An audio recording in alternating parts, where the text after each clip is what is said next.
Hello guys, welcome back to my YouTube channel NK tutorial. और आज हम फिर से डिस्कस करेंगे कल जो पार्ट्स मैंने दिया था, ठीक है, उसके आगे के क्वेश्चंस। ठीक है, वस्तुनिष्ठ प्रश्न से संबंधित है ये। ठीक है, और उसके आगे के क्वेश्चन देखिए, ये आपके प्री बोर्ड एग्जामिनेशन के लिए बहुत ही अति आवश्यक क्वेश्चन है और इसको आप बहुत आराम से और बहुत अच्छे से पढ़िए। ठीक है, तो देखिए तीसरा क्वेश्चन है इसका, सही जोड़ी मिलाइए। ठीक है, ये भी कितनी आपकी 7 है, प्रत्येक पर 1 नंबर है। ठीक है, इसमें प्रत्येक प्रत्येक पर कितने नंबर है आपके? 1 नंबर है। अतः यार टोटल कितने नंबर होंगे आपके? 7 नंबर आप यहां से प्राप्त कर सकते हैं। देखिए, स्तंभ ए और स्तंभ बी। स्तंभ ए पर आपको दिया हुआ है पहला विद्युत शक्ति पी। ठीक है, बी प्रेरण प्रतिघात एक्सएल, सी ब्रूस्टर का नियम, डी प्रकाश का कणिका सिद्धांत, ई विद्युत चुंबकीय तरंग की क्वांटम प्रकृति। ठीक है, एफ जेनर डायोड और जी चंद कुंडली धारा मापी। तो देखिए दोस्तों, ये बहुत ही आसान सही जोड़ी है। ठीक है, और इसके सही जोड़ी में देखिए क्या दिया है, पहले नंबर पर ओमेगा एल, दूसरा ध्रुवण, तीसरा आई स्क्वेयर आर, चौथा धारा का चुंबकीय प्रभाव, पांचवा वोल्टेज नियमन, ठीक है, छठवां न्यूटन और सातवां प्रकाश विद्युत प्रभाव। ठीक है दोस्तों, तो हम लोग अब स्टार्ट करते हैं। सबसे पहले देखिए विद्युत शक्ति। ठीक है, तो विद्युत शक्ति का सही आंसर क्या होगा आपका? I square R. मतलब ये किसका आंसर हो जाएगा आपका? ए का आंसर। ए का आंसर क्या हो जाएगा? I square R. देखो क्यों होगा, क्योंकि पी बराबर क्या होता है? पी बराबर क्या होता है? आई इंटू वी, और वी बराबर क्या होता है? आर आई। ठीक है, तो पी बराबर क्या हो जाएगा? आई इंटू आर आई। ठीक है, तो पी बराबर क्या हो जाएगा? I square R. ठीक है, तो पी शक्ति किसके बराबर होती है? आई स्क्वेयर आर के बराबर। ठीक है, समझ में आ गया। अब देखो प्रेरण प्रतिघात एक्सएल। प्रेरण प्रतिघात एक्सएल किसके बराबर होता है? ओमेगा एल के बराबर होता है। मतलब ये किसका आंसर आ जाएगा? बी के बराबर। ठीक है, प्रेरण प्रतिघात। ठीक है, प्रेरण प्रतिघात एक्सएल।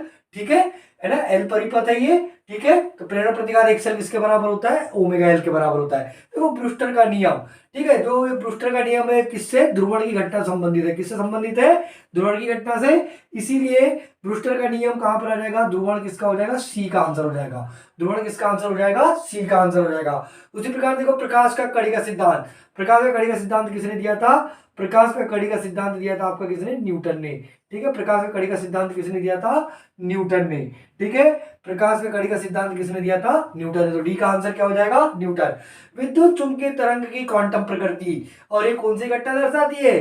प्रकाश विद्युत प्रभाव। प्रकाश विद्युत प्रभाव किसको दर्शाती है? विद्युत चुंबकीय तरंग की क्वांटम प्रकृति को दर्शाती है। ठीक है, देखिए किसका आंसर हो जाएगा? ई का आंसर हो जाएगा क्या?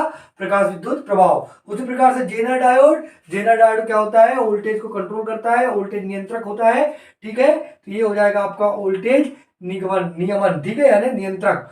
ठीक है, वोल्टेज नियंत्रक क्या है आपका? Zener diode. ये हो जाएगा आपका एफ। ठीक है, और उसके बाद देखिए चल कुंडली धारा मापी, और ये किससे संबंधित है?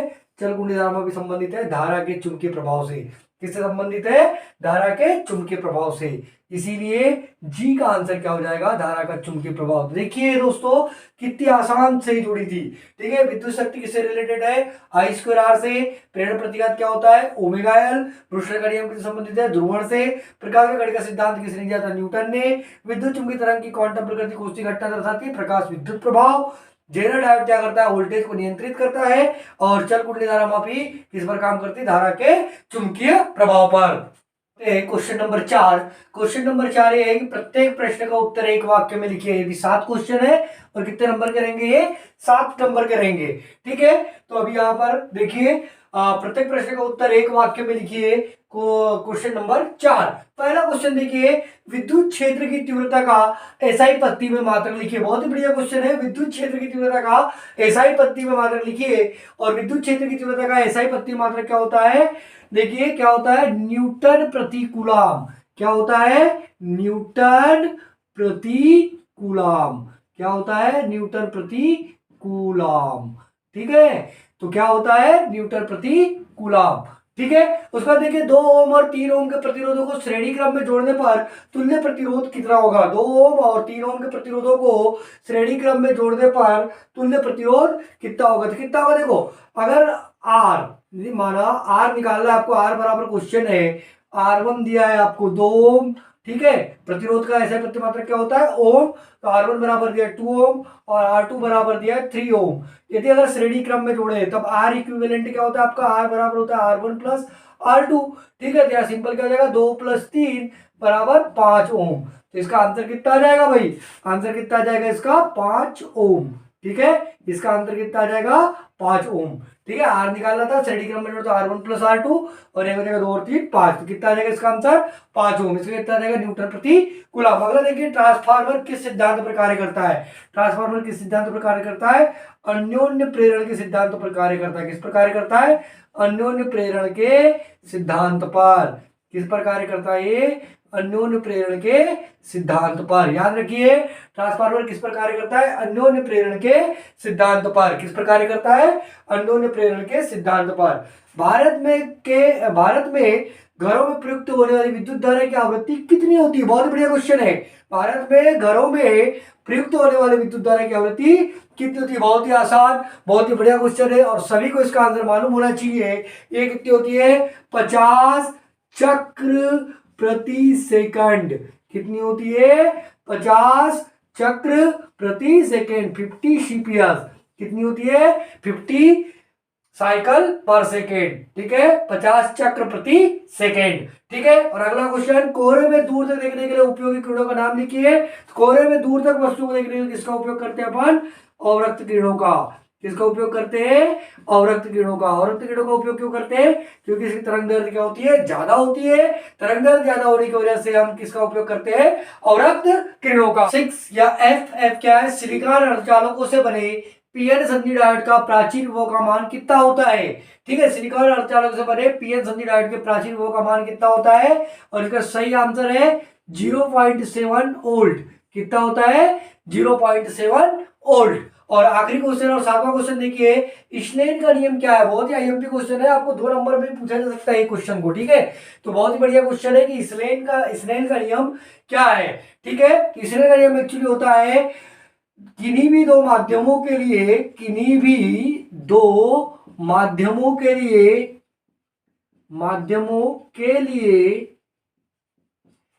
आपतन कोण की जया, आपतन कोण की जया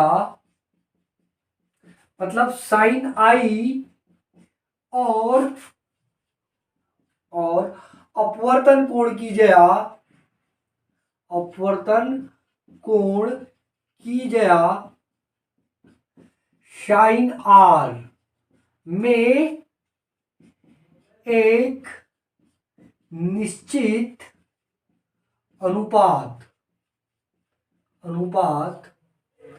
होता है जिसे पहले माध्यम के सापेक्ष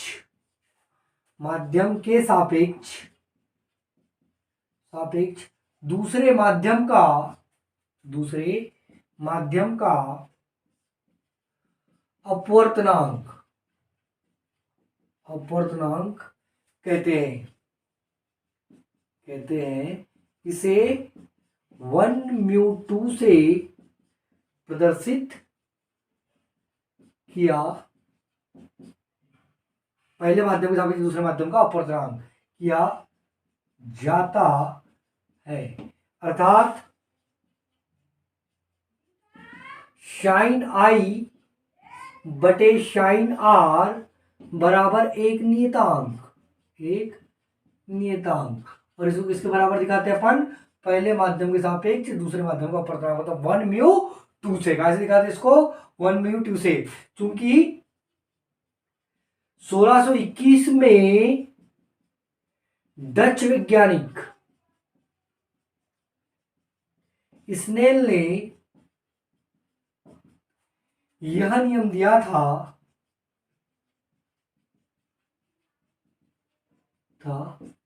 अतः इसे स्नेल का नियम कहते हैं। ठीक है, तो बहुत ही बढ़िया क्वेश्चन था। ठीक है, आपको इतना लिखने की जरूरत नहीं है, आप ये भी लिख सकते हैं साइन आई बटे साइन आर बराबर एक नियतांक बराबर 1/2। ठीक है, तो देखिए क्या था, सिलिकॉन अर्धचालकों से बने पीएन संधि डायोड का प्राचीन विभव का मान कितना होता है, 0.7 वोल्ट होता है। और स्नेल का नियम क्या है, तो किन्हीं भी दो माध्यमों के लिए आपतन कोण की जगह साइन आई और अपवर्तन कोण की जगह साइन आर में एक निश्चित अनुपात होता है, जिसे पहले माध्यम के सापेक्ष दूसरे माध्यम का अपवर्तनांक कहते हैं। इसे 1 म्यू टू से प्रदर्शित किया जाता है, सिंपल। ठीक है, साइन आई बटे साइन आर बराबर 1 म्यू टू, ये है आपका स्नेल का नियम। ये वाला जो भाग है आपका, ये क्या कहलाएगा आपका स्नेल का नियम। ठीक है, तो साइन आई बटे साइन आर बराबर एक नियतांक और किसके बराबर होता है, 1 म्यू टू के बराबर होता है। क्योंकि 1621 में डच वैज्ञानिक स्नेल ने इस नियम को दिया था, इसलिए इसे अपन क्या का नियम बोलते हैं, स्नेल का नियम बोलते हैं। तो ठीक है गाइस, ये थे हमारे वस्तुनिष्ठ प्रश्न। ठीक है, जिसमें हमने क्या क्या देखा, सबसे पहले देखा हमने सही विकल्प चुनकर लिखिए, फिर देखा रिक्त स्थानों की पूर्ति कीजिए, फिर देखा सही जोड़ियां मिलाइए, और फिर देखा प्रत्येक प्रश्न का उत्तर एक वाक्य में लिखिए। तो इस तरीके से आपके पैटर्न के हिसाब से 7 चौक 28 मतलब 28 नंबर के आपको क्या आएंगे, न्यू टाइप्स आएंगे, जो कि मैंने यहाँ पर आपको सॉल्व कर दिया है। और इसी प्रकार से मैं पूरे क्वेश्चनों के हल यहाँ पर अपने यूट्यूब चैनल के माध्यम से आपको देने वाला हूं। ठीक है, पूरे क्वेश्चन तो मैं आपको यहाँ सॉल्व करके दूंगा। ठीक है, तो आप मेरे चैनल के साथ जुड़े रहिए, इसे लाइक करें, सब्सक्राइब करें और शेयर करना कतई ना भूलें। ठीक है, तो thank you for watching my video. ठीक है।